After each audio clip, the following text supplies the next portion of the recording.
بعد ما كملنا المحيط كامل عندك راح نقسموها مربعات، بسم الله، او مستطيلات كما تحبوا.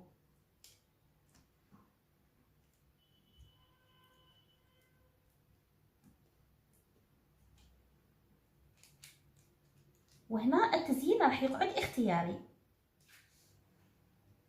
وندهنوها من بعد بصفار البيض واللي زدت له الحليب. صفار بيضاء انا زدت لها ملعقه من الحليب، وندهنوا بها بهذه الطريقه.